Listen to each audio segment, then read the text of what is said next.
Hey, welcome to the Unstuck and Unstoppable podcast, where we help you move your life forward.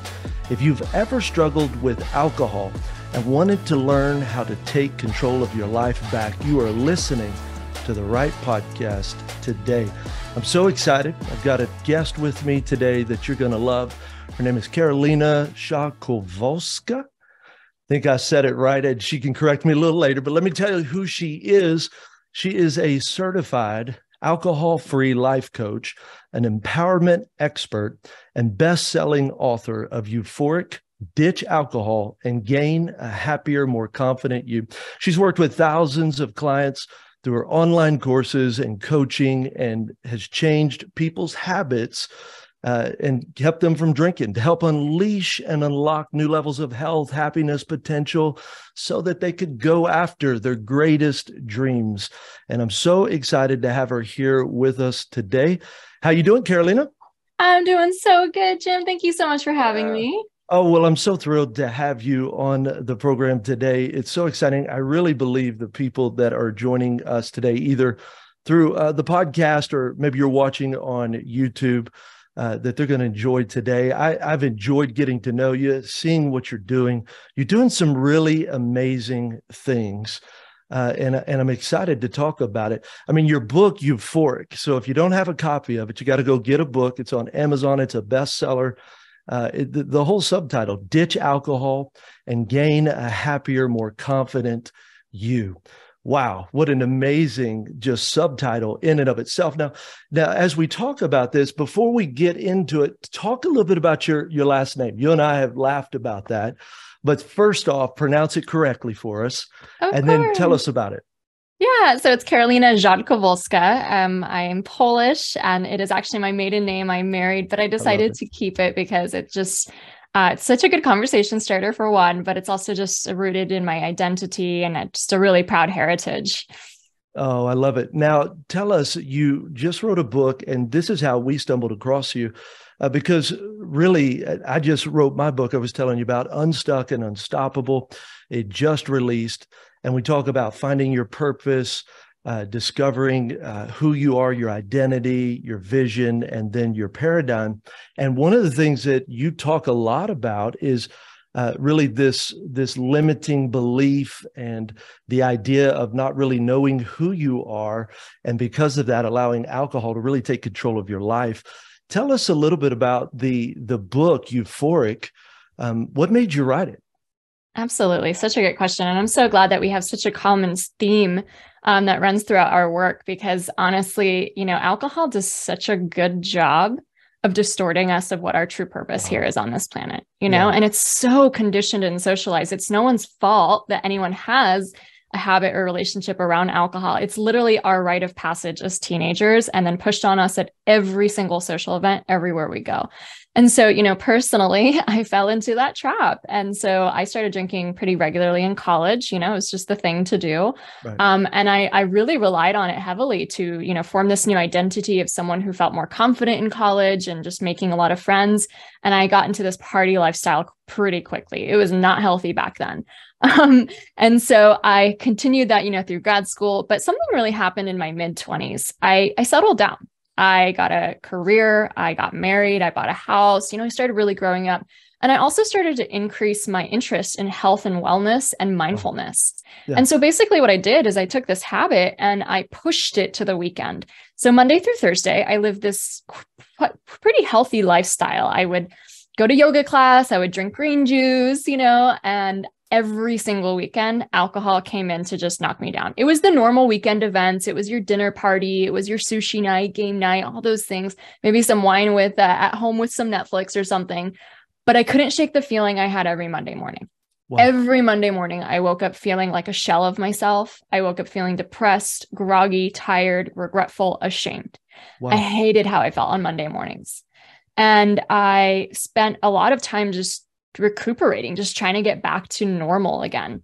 And so I started, doing my healthy routine and slowly starting feeling better throughout the week. And then it's Friday, I feel so good, and it's time to drink again. And I basically lived in this pattern, this cycle of just this endless roller coaster of just crushing all of the progress I made throughout the week by just taking 5 steps backward with drinking every weekend for years and years and years and years and years. It was just like banging my head against the wall. And the thing, my biggest problem was that I could tell that alcohol was the culprit. You know, I was intuitive enough to see that that was the issue, but I also didn't really relate to these ideas of alcoholism or AA or like rehabs. I mean, I really wasn't drinking at that extent either. It hadn't taken over my mornings or anything like that. So I kept pushing away change because I thought I had to identify with that in order to make a change. And so I was like, okay, I had this story in my head. Normal adults drink, Karolina. If you want to be a normal adult, you just have to drink, right? Even though at that point, I really just didn't want to anymore. And so finally, the thing that really shook my mindset at that time was just hearing about the concept of dry January. So dry January coming soon. It's like this time where people take a break from alcohol for the month of January, and it's become socially kind of acceptable. Every year, more and more people do it. And when I first heard about it, I was like, oh my gosh, I can take a break and I don't have to explain it to everyone. I can finally have an excuse at the next social event I go to. And so that was the first chance I really gave myself to, you know, ditch the alcohol. I have to say it was challenging. I had to learn all the new habits and ways of dealing with my emotions, but I could not also not honor how much I was falling in love with the lifestyle. I mean, waking up with peace in your heart in the morning because you don't regret anything you did the day before, or, you know, that you got peaceful, deep sleep is something that just was so powerful for me. I felt happier than I had ever felt before. I was appreciating nature and being with my dog and just so much more holistic activities in my life. And I come to February and I still have this reframe in my mind. Normal adults drink, Karolina. This can't last forever. Wow. And so I started drinking again a few times that February. And it's not even that much alcohol, but I noticed an immediate contrast. 1 or 2 drinks in, I get frustrated, cranky, exhausted. Wow. I'm even picking little fights with my husband. My sleep is ruined. The next day I feel groggy. And I'm like, oh my God, drinking sucks. Like really. And so at that point, I decided to take another break in February of that year. And it's basically been almost 5 years later that I've been alcohol free. And what ended up happening was that every single day, every single week, and every single month, the longer I went alcohol free, the more limitless, confident, and purposeful I felt in my life. Wow. And I recognized that I was really drinking. It was like so normal because everyone was doing it. It was this TGIF. It was like, I can't wait for the weekend. The week sucks. Let's just get to that weekend. And I didn't recognize how much unfulfillment I had in my week. And so as I was changing my relationship with alcohol, I discovered what I really wanted in life. And I got the confidence to go after it. I ditched my job as well. I launched a business. I wrote a book. Like my whole life is a night and day difference. And now I have fulfillment literally every single day based on what I do. And I'm not chasing an immediate buzz. Wow. Yeah, well, you know, I love that. And I love what you talked about. Even it's almost like a vicious cycle that sabotages your life, that when you're in it, you know, there's these emotions, there's these thoughts, things that cause you to do it. Then once you do it, now you're regretful. You're trying to just regain your life back. And it just goes in this endless cycle. Let me ask you this. You said several times that it was a thought that you had, you know, all adults drink, things like that.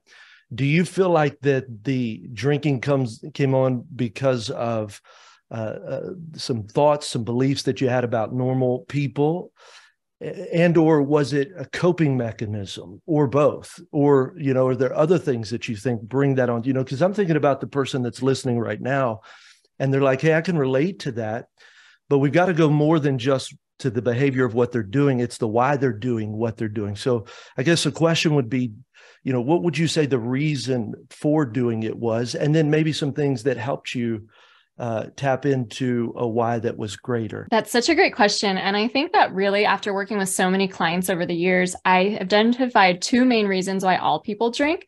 And then there's also unique reasons that come on top of those, unique relevances. And the first one is societal conditioning. Like we have to recognize that we don't live in a society in a vacuum, that we all have marketing and messages and images of other people who drink in our world, right? And even if someone is a young child, they're still seeing this on TV. They're still seeing it in movies, and they grow up seeing their parents or their uncles or aunts drinking. And what happens as teenagers is that they assume that the pathway way to adulthood is through drinking, right? And teenagers get a lot of validation from doing that. They get maybe the sense of independence, to finally try their first drink at a party, maybe even a spirit of rebelliousness, Right. like what teenager doesn't have that within them, a sense of sophistication or glamour or all these things. And so it's so conditioned on us. And then even if you're not a teenager, you could be someone who doesn't drink throughout high school and college, but then you get to your first job after college and it's just happy hours the way that all the colleagues bond. Like it's inevitable that at some point in a Western country, drinking is going to be the norm in a situation that you're in. And it's going to be told to you that this is the way to fit in, right? Fit in, be independent, whatever it is. So we kind of attach that meaning to alcohol in the first place. Right. Another reason why drinking becomes so relevant in everyone's lives or people who drink is just the power of habit. Like when you think about a person who's been drinking, they're 40 years old, they started when they're 18. How many times in their life have they drank? It's not like that's anything I can count on my 5 fingers. It's hundreds, if not thousands and thousands and thousands of times. Yeah. And the power of habits gets so routed in our brain and these neural pathways where we think that we have a cue and we get rewarded when we do a specific activity. So it's like, oh, I had a stressful day at work. Click. Pour a glass of wine. Ooh, it's time to go to happy hour with my friends. Ooh, it's 7 p.m. Dinner time. Ooh, it's a restaurant experience. Let's order a drink, right? And so, look at some example, like just brushing your teeth. I brush my teeth, obviously, every single morning of my entire adult life, let's say. And at this point in time, you couldn't pay me to not brush my teeth in the morning. Right. It's such a routed habit in my brain. I get such a big reward from having a clean mouth. Now, I know that sounds preposterous, but like 200 years ago, people were not brushing their teeth. You know what I mean? It's not something that we have to do necessarily every day. And think about it. There's nothing about toothpaste or brushing my teeth that's actually chemically addictive to the brain. And yet I am locked in that habit. You're not going to get me to give it up, right? So imagine with alcohol, not only is the power of habit so cemented in the brain as this stress relief, as this fun elixir, all these things, it actually is chemically addictive, right? So it actually changes the neurochemistry of our brain to want more of it over time. Those 2 reasons are really like, it's not that only if some people have issues with alcohol, the majority of people who regularly drink overdrink. So like when I look at the landscape of just statistics of consumption levels across at least the United States, most drinkers are over drinking regularly. Right. So it's like those 2 forces are so strong in every drinker's life. Now there's unique relevance that comes on top of that. So for example, in my story, I was a really shy child, very, very shy. I, in high school, kind of felt like I was on the fringe of everyone. I didn't really make friends easily. I was very introverted. I still obviously am today introverted. But when I started drinking, it was like my senior year of high school and then college, alcohol was like this magical elixir. Right. Finally, I could have this beverage and turn into the extroverted person I wanted to be more gregarious, be more outgoing, outspoken, all those kinds of things. And so in my mind, it was like the tool I needed to use to be more confident. And I relied on it so heavily, throughout my college and my 20 something years to elicit that part of myself out. The interesting thing though about that is alcohol actually made me so much less confident over time. Wow. I mean, there's actually the embarrassing nights, you know what I mean? Like you wake up and you're like, oh my God, what happened? The days you're like, oh my God, please nobody take a picture of that. Hopefully it doesn't live. Could you imagine the social media? Like even, yeah. Right. The wine stains on your teeth, like all of that just makes shrivels of shame down the spine. But then it wasn't just that, the embarrassing times. It was literally like, I go to a networking event and I get there and I feel, uneasy and not sure of myself and my skin. And it's like, oh, but have a drink and you'll be better. Everything will be better. It was as if I was telling my subconscious, Karolina, you're not good enough. Nobody wants to talk to you. You have nothing interesting to say, but here, have a drink and then you'll be better. You know what I mean? So it was constantly telling me I'm not good enough. And so over time, my self-confidence was so low. My self-esteem was so low because of this dumb myth. I believed that alcohol actually made me more confident. Nothing outside of us will ever make us more confident. It is all an internal game. It is something you have to practice within, right? And so that's a unique relevance that I had, right? And I've had so many others on top of that. That's just one story to illustrate something that is also really hooks me into drinking. But other people have, like you said, other things. They go through an incredible pain or trauma or suffering, and alcohol starts to be the thing that numbs it out. Right. Sometimes it's not even a big pain or suffering. Sometimes it's just the apathy of daily life in a life that's not fully aligned to what you really want. You know, the apathy of going to a job that's not fulfilling, the apathy of running around doing all these errands. You know, it's like the drink at 7 p.m. is the savior to all the other stuff we just put up with in life, you know? And so it doesn't always have to be this big traumatic story either. And so finding that unique relevance and really digging deep and healing those stories is going to be so crucial for anyone to change their relationship with alcohol.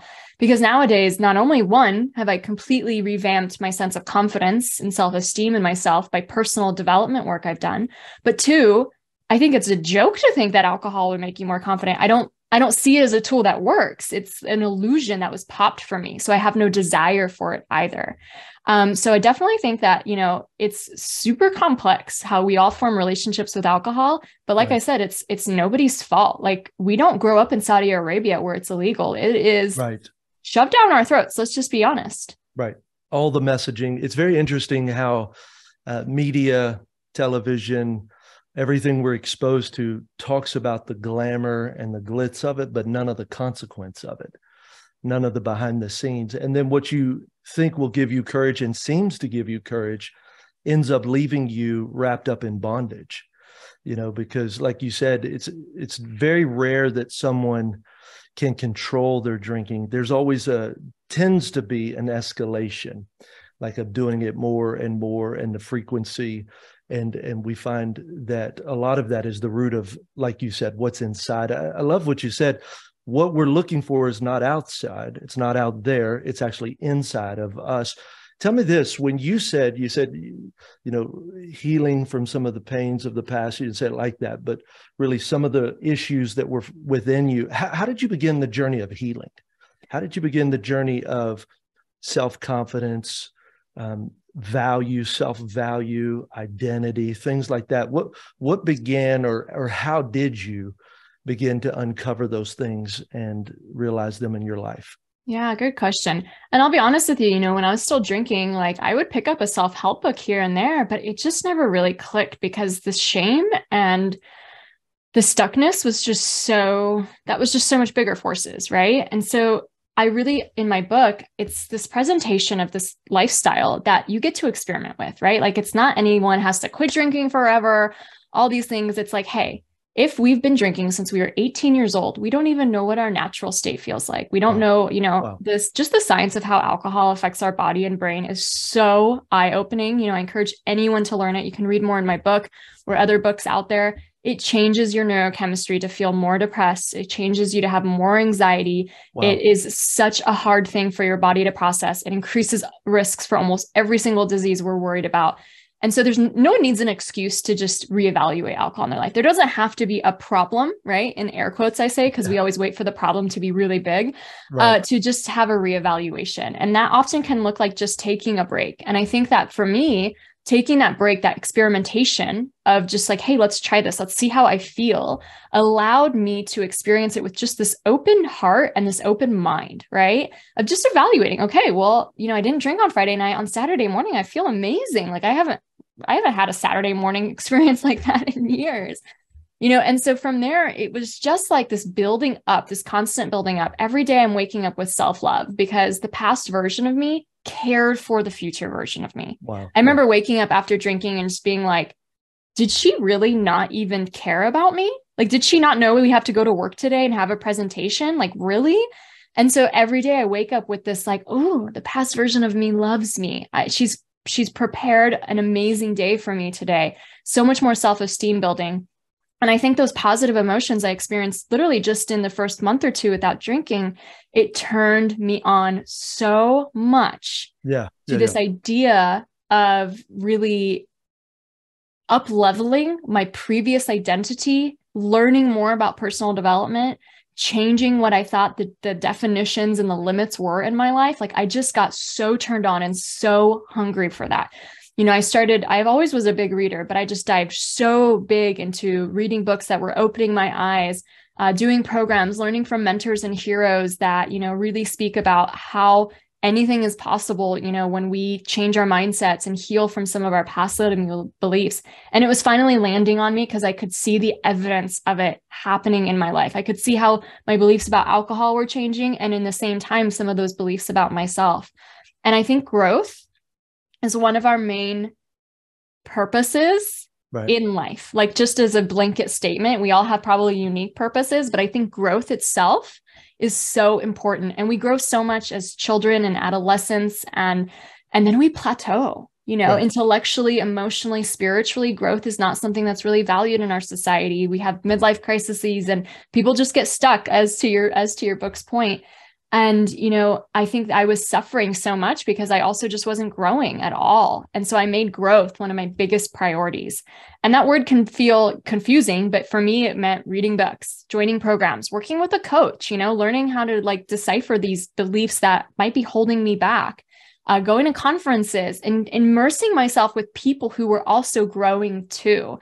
And I just found that slowly but surely, I started recognizing the things about myself and having insights about, oh, that's what I was doing before, or that's why I formed that coping mechanism, or that's the story from childhood that made me believe that BS story all my life. You know what I mean? So it's just this slow unraveling. I mean, I would say the onion example, you just peel back the layers and stuff like that.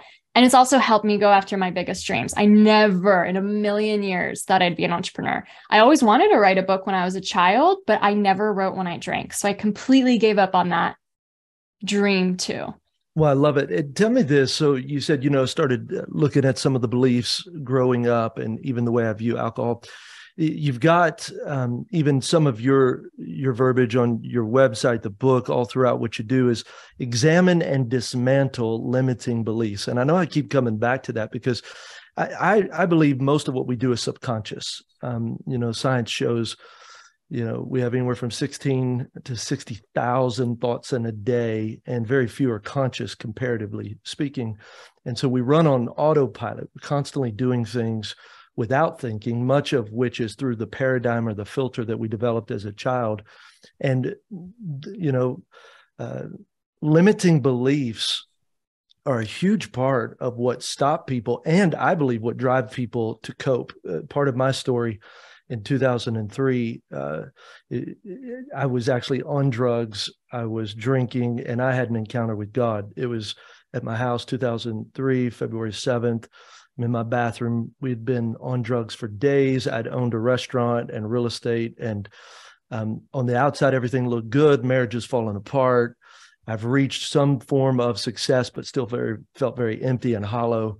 And so I'm drinking and doing drugs to cope. And it's very interesting that in that moment, God saved me. God touched me.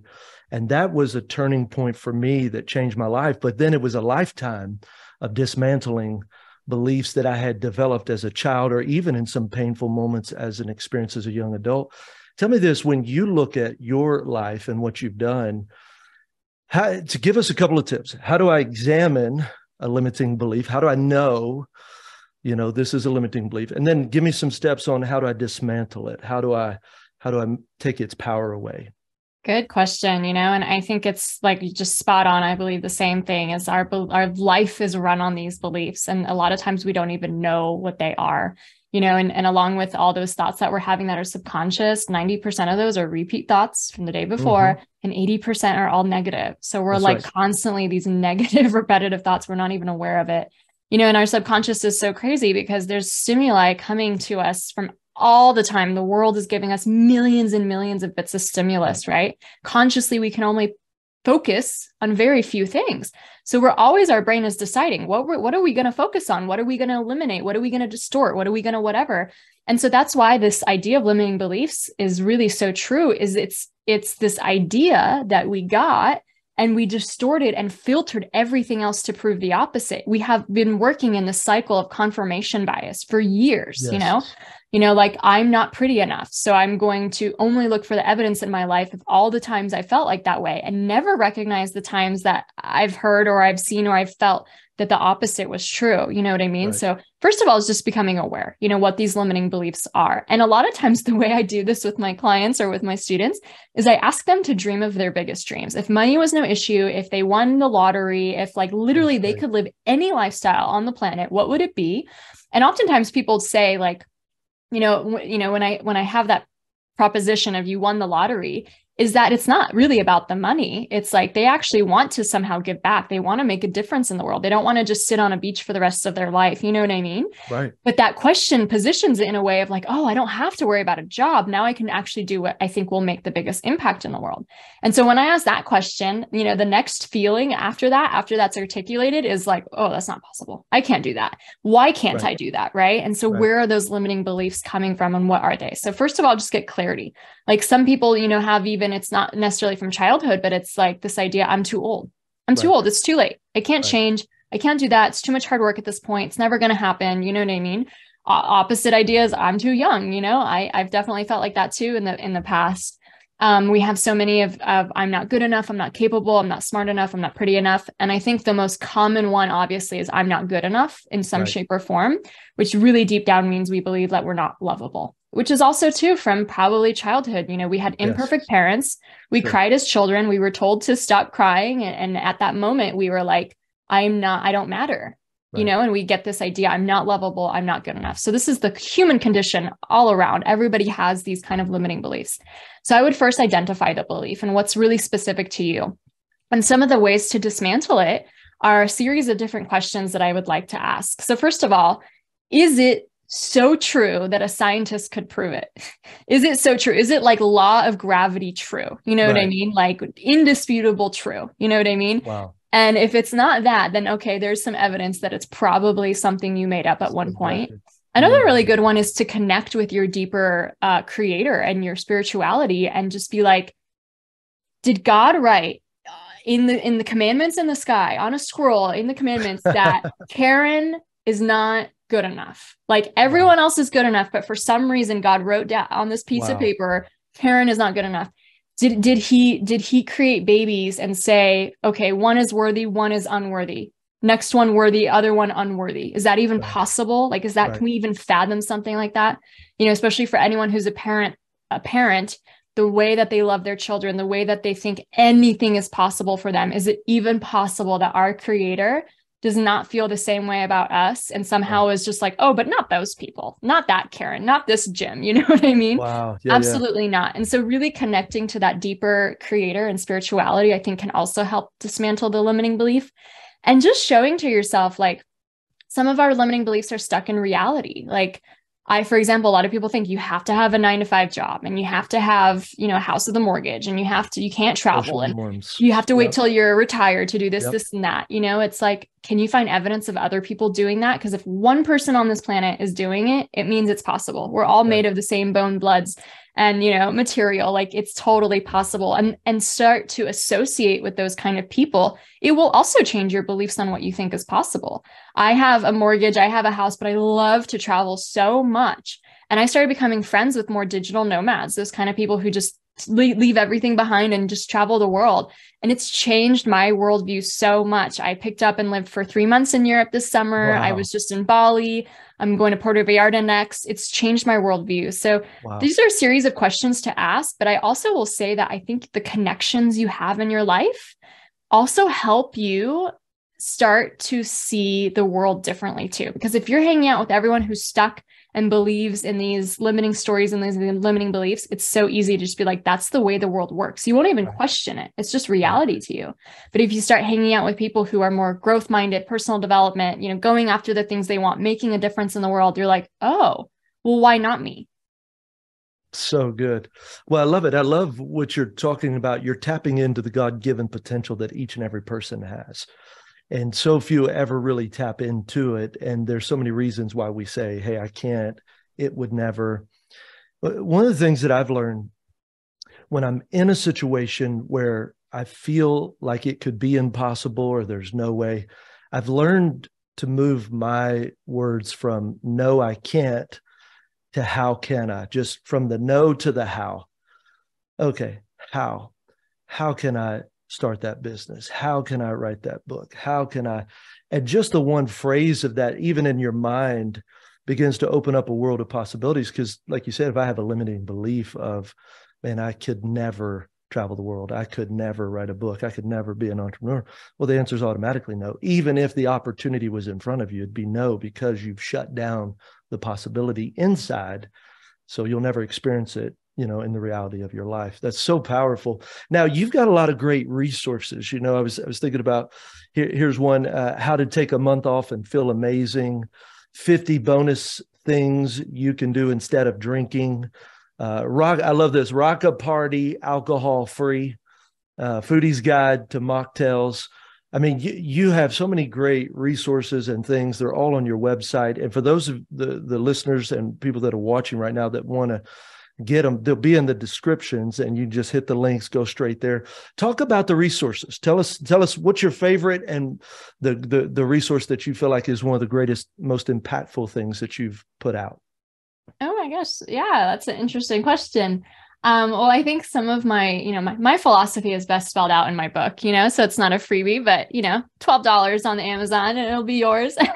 But the How to Take a Month Off guide also really just helps kind of distill a little bit about the book of just like how to approach really taking a break from alcohol in a way that helps you get to know yourself. Right. That's awesome. And using that as an opportunity to get to know yourself, not as a month of deprivation or, right, oh, I have to change this habit, it's bad, I need to be good, but how can I truly get to know myself? Like you said at the very beginning, alcohol numbs. It's numbing our emotions, and our emotions are our greatest teachers on what is and is not in alignment with our lives. Wow. It really is. If we're so stressed at work every single day and we're numbing that, we could be a hamster wheel on that and do it every day repeatedly forever. Or we could not numb it and be like, why am I so stressed? Do I need to put up a boundary with my boss and ask for more team help or more money? Maybe. Do I need to do something that's more fulfilling? Like all these little questions that could be asked to address that instead of numbing it.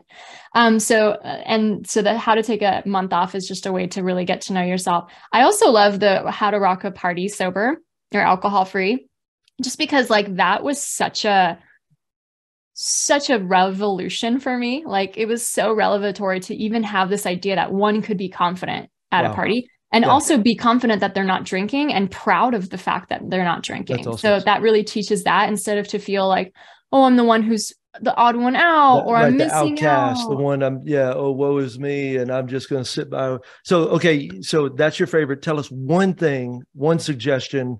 So as a teaser to get them to go, not only check out your free resource, but they got to go buy the book, Euphoric, Ditch Alcohol, Gain a Happier, More Confident You. But give us one thing, one advice, one tidbit of wisdom, how to rock a party alcohol free. One thing. The majority of drinkers wish that they drank less or not at all. Wow. So when you go to a party and everyone's drinking, most people actually wish they were you. Wow. What a paradigm shift, right? Because the opposite is what you would think. And the truth is your boldness, your courage, your ability to stay sober and to be true to the real you is actually more attractive than the way they're living their life right then and there. Yeah. Wow. That's so great. Well, I've enjoyed having you on the podcast. I'm so thrilled. What you're doing is absolutely amazing. You've got all those resources. You also have an 8-week plan that is customizable to help you with your mind, your body, your soul. And so if you're joining us today, I encourage you to check it out. Go to the website. The link is in the description. Karolina, give me one charge to those that are listening. What's one last final thought that you would give them as they close out today's podcast? This is a taboo topic, and I think anyone listening today has been brave to be able to face it. And I think that if you're interested, if this has piqued some level of curiosity in your heart, it's your intuition telling you loud and clear that you deserve more, that you're made for more, right? And in some shape or form, even just because alcohol makes us sleep horribly or whatever it is, alcohol could be the handicap that's, just we're carrying along to our road to our deeper purpose and our bigger dreams. So, not thinking of this as something that, I have to look into, but with just pure curiosity, I just encourage you to lean in. Maybe even if taking a break isn't the next right step for you yet, read a book, listen to another podcast episode, start following people on Instagram or something like that. Just lean into this curiosity. Absolutely. Well, we're so delighted to have you here. If you've enjoyed today's podcast, I'm going to ask you to do a favor for me. Would you share the podcast with someone you think will benefit from it today? Also, would you rank it, or would you rate it? Would you leave us a review? Thank you for all the reviews that we've already gotten. It helps us in the rankings of the podcast and helps us continue to get the word out. We are so delighted to have you with us. Hey, if you haven't gotten my book yet, it came out yesterday, November 15th, and we're so thrilled about it. Check it out at Amazon, Unstuck and Unstoppable. And we'd love to have you get a copy of it. And then message us. Let us know how it's impacting your life. You can also go to jimkyles.com. We're so thrilled to have you join us and tuning in today. Can't wait to have you back next week. Bye-bye.